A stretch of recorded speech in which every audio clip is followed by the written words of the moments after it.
हर हर महादेव दोस्तों। आज हम जानेंगे हलहरेड़ी अमावस्या, जिसे आषाढ़ अमावस्या भी कहा जाता है। ये किसानों के लिए एक महत्वपूर्ण दिन होता है। इस दिन हल जैसे खेती के अन्य उपकरणों की पूजा की जाती है।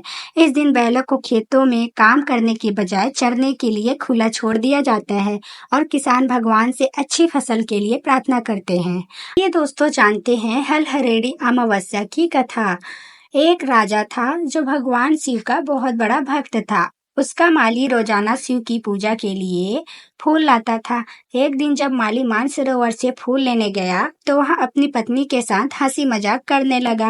राजा को जब माली के आने में देरी हुई तो उसने सैनिकों को उसे ढूंढने भेजा। सैनिक ने राजा को बताया कि माली अपनी पत्नी के साथ हंसी मजाक कर रहा है।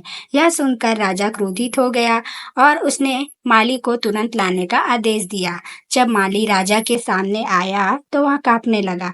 राजा ने उसे श्राप दिया कि वह अपनी पत्नी के वियोग में तड़पेगा और मृत्यु लोक में कोढ़ी का जीवन जिएगा। राजा कुबेर के श्राप से माली स्वर्ग से पृथ्वी पर आ गया और उसे कोढ़ का रोग हो गया और उसकी पत्नी भी उसी समय गायब हो गई। माली को पृथ्वी पर बहुत कष्ट झेलने पड़े। वह बिना भोजन और पानी के इधर उधर भटकता रहा। एक दिन वह ऋषि मार्कंडेय के आश्रम में पहुंचा और ऋषि के चरणों में गिर गया। ऋषि ने उससे उसके कष्टों का कारण पूछा। तब माली ने ऋषि को अपनी सारी कहानी बताई।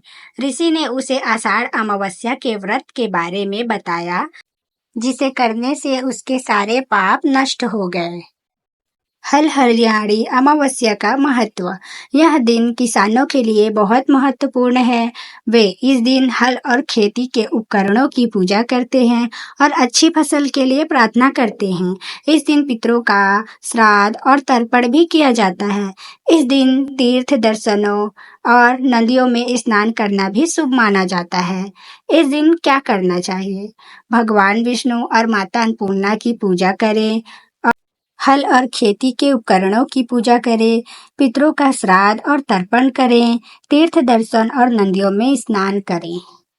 तथा दोस्तों, इस अमावस्या को करने तथा सुनने वाले को महापुण्य की प्राप्ति होती है। हर हर महादेव।